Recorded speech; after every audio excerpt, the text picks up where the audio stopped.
Hello, welcome to Tundra Restaurant Supply. I am Chris Tavano, and I'm here to troubleshoot some fryer maintenance today. Common problems we tend to see are thermostat controls and calibration. In other words, your pilot won't stay lit, your burner won't ignite, your oil is too hot or it's too cold. A lot of common problems associated with that are the gas burner safety valve, as well as the high limit control and the thermopiler. Today we are using our FryMaster MJ35 for our example maintenance today.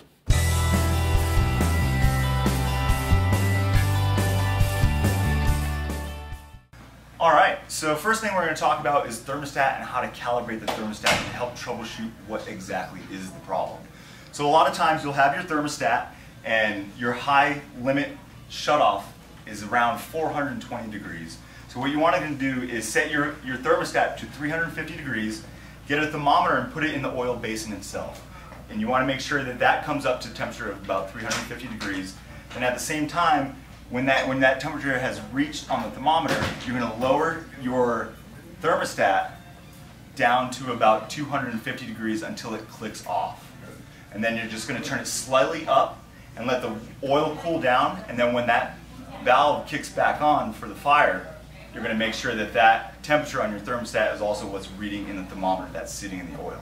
Alright, so once you've identify the problem of your thermostat being off from the actual fryer oil temperature, the first place to look is your high limit switch. And what the high limit does is a safety precaution saying that it's going to turn off your fryer at exactly 450 degrees and never go higher than that. So what we're going to do in here is you take your two wires that go to your high limit switch, and we're just going to unscrew them and switch them in place to bypass that. So we're going to take the one that gives us a source to the thermopiler. This one's our actual limit. We're just going to bypass it and just go instead right to the thermopiler. Really all you need to do is get the one that connects back to the thermopiler, so that way we have a constant source again of that flame. Alright, so if you found out that your high limit switch is not the problem, the next place to look is your thermopiler. A thermopiler converts your thermal energy to electrical energy. It is the source of your thermostat.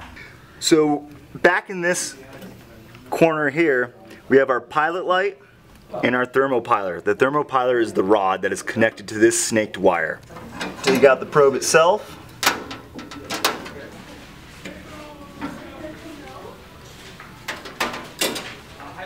And there's your thermopiler. Alright, so if you have found out that your thermopiler and high limit are not the culprit of your thermostat controls, the next place to look is the combination safety gas valve. That is not an easy thing to replace, it's not a quick thing to replace, and it's not necessarily cheap, but it is something that needs to be done, and it's much better than buying a whole new fryer itself. If you look at this particular model, the whole unit of the safety gas valve itself cannot be removed from right here. So what you're going to do is find your closest joints, unscrew those, and your other one right here, and you're actually going to pull out the entire device with all the component pipes associated with it.